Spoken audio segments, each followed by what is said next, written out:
Ikaze dusangire ubuzima. Nongeye kubasuhuza bakunze ibiganiro dusangira ubuzima. Buryoha busangiwe. Niba uri mushya kuri uru rubuga nawe tuguhaye ikaze. Niba hari ikiganiro mwaba mwarakunze mukaba mwifuza ko tukiganiraho, ndacyabasaba ngo mubyandike muri comment. Ubu rero tugiye gutangira ikindi gice gishya cy'ibiganiro. Nahisemo insanganyamatsiko ivuga ku kwishyira mu mwanya w'abandi.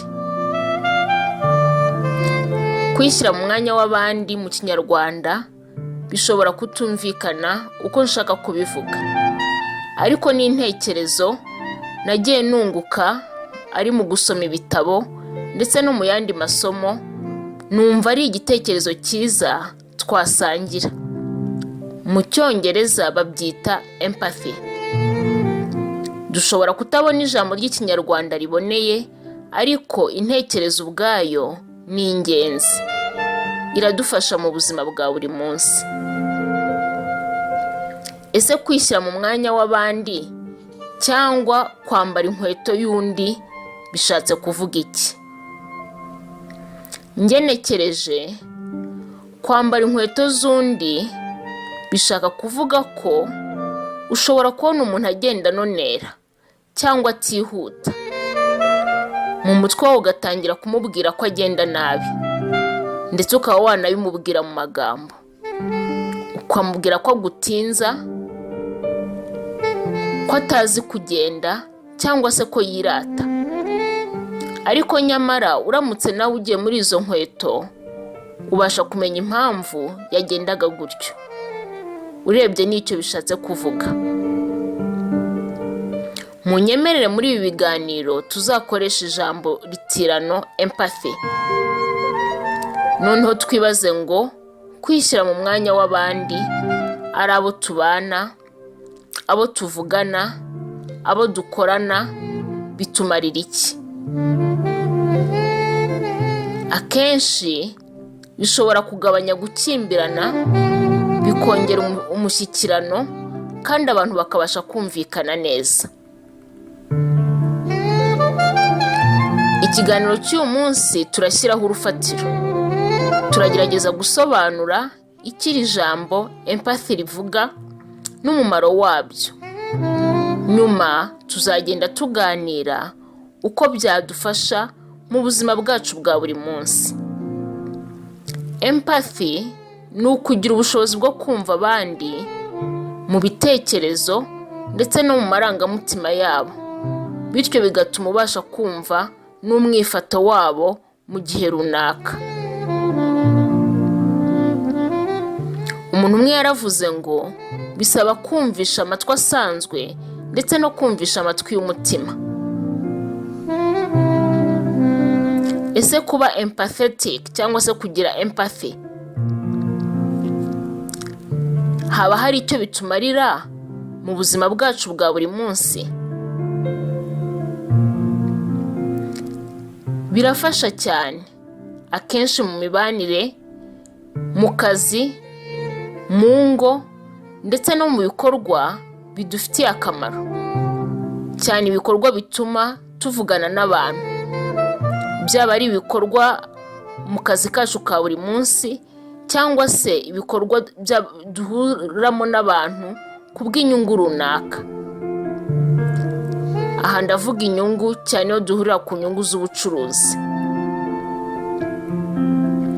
Mu mibanire, burya iyo umuntu abona ko wamwumvise, agira icyizere ko witaye ku nyungu ze, maze nawe akiyoroshya mukagira aho muhuriza. Umuntu muhujwe n'inyungu, iyo abona ko atari inyungu zawuharanira gusa, akabona ko ushaka kumva nawe uko abona ibintu n'ibyo yifuza, burya nawe akenera kukumva. Kandi ibyo akenshi birikora kubera ko niko duteye. Abantu bavuga ko amarangamutima cyangwa se imbamutima zandura. Uko witwaye ku muntu akenshi ari igihe bimukura kugira ngo nawe yitware nkawe, atarinze no kubitekerezaho. Natekereje ku rugero rw'umuntu ugiye mu iduka ukagenda ukabona nk'umwenda wakunze, kandi uwo mucuruzi nawe abizi rwose ko umwenda ufite agaciro. Hari igihe ushaka kumubwira ngo umwenda wawe urahenze cyane, si wowe wenyine uwufite, nawubona n'ahandi, ukibwira ko ari bwari bukugabanyiriza. Ariko hari igihe akubwira ati usanga ahandi, bityo nawe ugahomba kuko uba wabikunze, kandi ikiganiro kikifunga mukabura aho muhuriza. Ariko nyamara nagiye mbona ko hari igihe umutega amatwi ugaha agaciro ibyo ari kukubwira ukuntu umwenda wari uw'agaciro, ndetse ukanemeranya nawe, ariko nawe ukamubwira ko hari ubushobozi ufite wumva ari bwo watanga. Akenshi uzasanga bamwe kuko wamwumvise yemera koroshya, niba koko bishobora ko agabanya akagabanya. Aho niho navuze ko empathy ishobora kudufasha no mu nyungu zitandukanye duhuriramo n'abandi. Mu rwego rero rwo gukoresha empathy cyangwa se kuyigira, hari ingero ebyiri twatanga. Ni ukuvuga ngo ushobora kugira empathy ku rwego rw'imitekerereze, icyo bita cognitive empathy.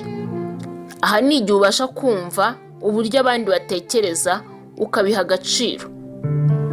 Hari n'urundi rugero cyangwa se tubona mu buzima bwa buri munsi ku rwego rw'imbamutima, affective empathy. Iki ni igihe mu mibanire yawe ubasha kwifatanya n'imbamutima z'abantu bitewe n'ibihe bari kunyuramo.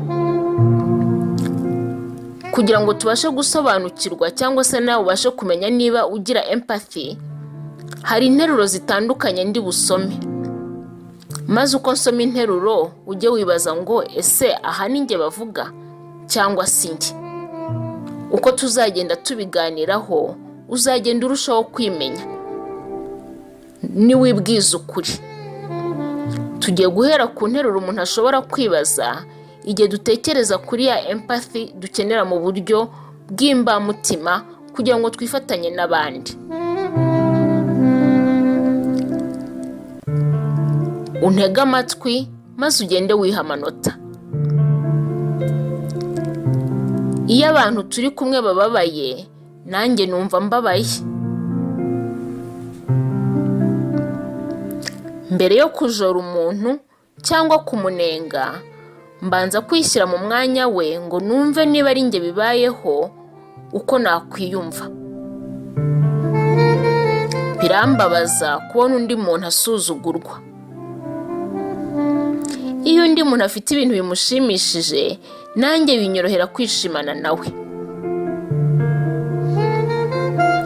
Mpangayikishwa n'abantu batagize amahirwe mu buzima nk'ayo nagize. Reka tujye ku kindi cyiciro cyo kugira empathy mu rwego rw'imitekerereze. Ukurikiriza interuro. Birangora kubona ibintu nk'uko abandi babibona mu gihe tudahuje ibitekerezo. Iyo numva ndi mukuri, ntabwo binyorohera gutega amatwi abandi. Iyo ngiye gufata icyemezo, mpa agaciro ibitekerezo by'abandi niyo byaba bihabanye n'ibyanjye.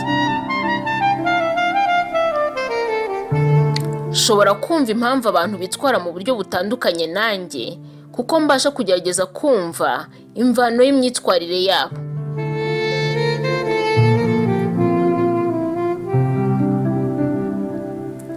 Izo nizo nteruro zadufasha kwisuzuma. Reka dusoreze ahangaha twibaza ngo ese koko twishyira mu mwanya w'abandi? Ese twe tujya dukenera ko abantu batwumva mbere y'uko batubwira ibyo batekereza? Ubutaha tuzumva ingero zitandukanye z'uko empathy idufasha mu buzima bwa buri munsi. Nawe watanga ibitekerezo. Reka dukomeze dusangire ubuzima, naho ubutaha. Gubwa neza, mukunzi w'ibiganiro dusangire ubuzima.